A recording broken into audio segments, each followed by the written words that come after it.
ships sail into a shallow bay. The sailors aboard spot a large village of buildings atop earthen mounds, a sign of wealth. Therefore, these conquistadors decide that this will be their landing spot. However, the leader of this expedition is not the infamous Hernando de Soto or Juan Ponce de Leon, but someone else. De Narvaez was born in Spain in the early 1470s. In 1520, he was sent by the governor of Cuba to Mexico to attempt to stop Hernan Cortez's conquest of the Aztecs. Cortez would defeat Narvaez, however, and take his eye. Narvaez would spend 2 years in captivity in Mexico, after which he would return to Spain and be ordered by the king, Carlos V, to explore and colonize the territory of La Florida. In 1527, Narvaez would depart from Sanlúcar de Barrameda for Cuba, but would be hit by a hurricane along the way, losing 200 of the original 600 men he brought with him. Narvaez finally made it to Florida in April of 1528 with only 400 men at what is today the Jungle Prada site in modern St. Petersburg, Florida, at what was then a Tocobaga village. Narvaez claimed Florida for Spain and declared himself royal governor of a land which was hostile to the Spanish.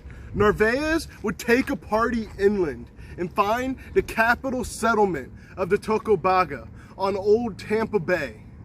The Spaniards found some food and gold in the Tocobaga capital, and upon hearing that the Appalachee to the north had both, Narvaez would decide to set off north.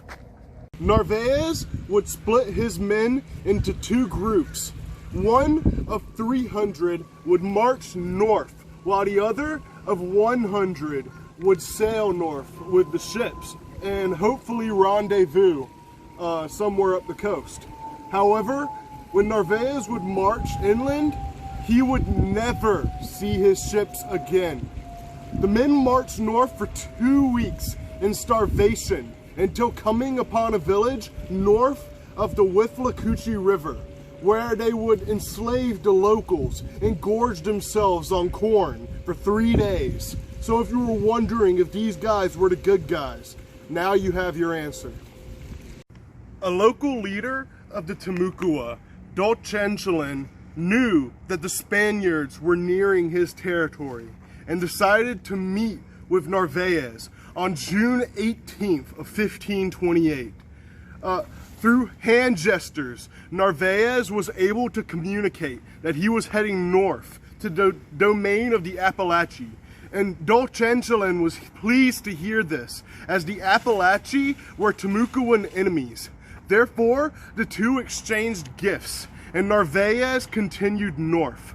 A day later, the Spanish arrived at a Timucuan village and were sent provisions of corn by the local leader. That night, however, an arrow would be fired at one of Narvaez's men, and the next morning, the village was deserted. The Spaniards would set out from that deserted village, but found that they were being pursued by a hostile war party.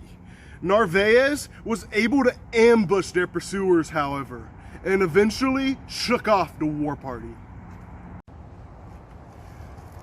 On the 25th of June, 1528, Pamphilo de Narvaez entered Appalachee territory.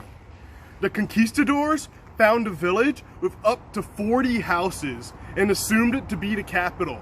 Therefore, they took the village, only to find out that it was merely an outlying village of a much larger culture. After Narvaez took the village, the Appalachee began laying siege to the town. Narvaez and his men would withstand 2 days of archer fire in an attempt to flee from the village, eventually being forced to stay there under heavy Appalachee harassment, with Appalachian archers firing from the woods.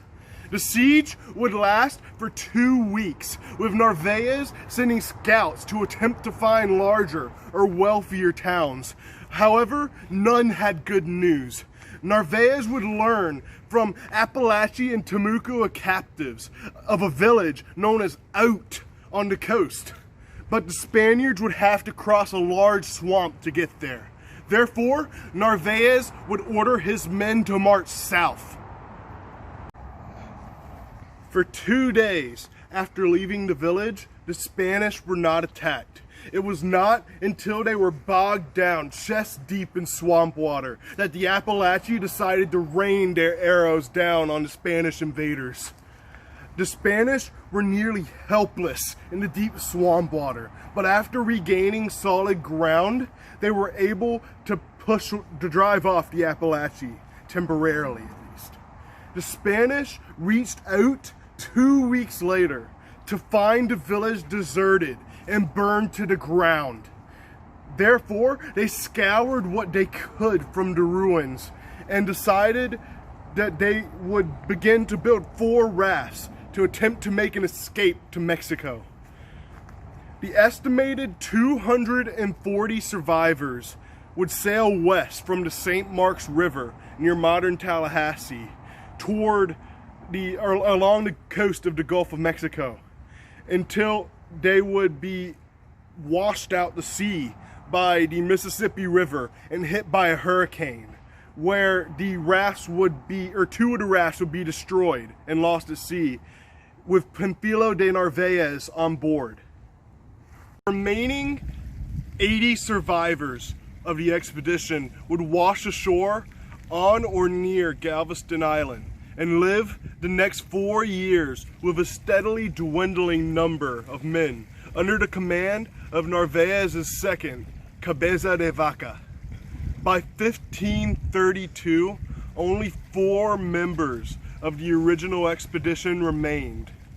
These men would finally be found by Spaniards in 1536 near modern Culiacan in Sinaloa, Mexico. From there, the 4 survivors would go to Mexico City. Narvaez was a stranger in a strange land, and his men were acting to conquer a people that did not want to be conquered.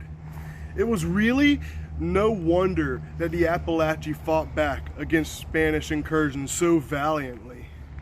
It should also show that Native American politics played into the European conquest, and some would enjoy watching their enemies burn under the boot of a European enemy. However, most of all, it is a lesson against imperialism and its consequences.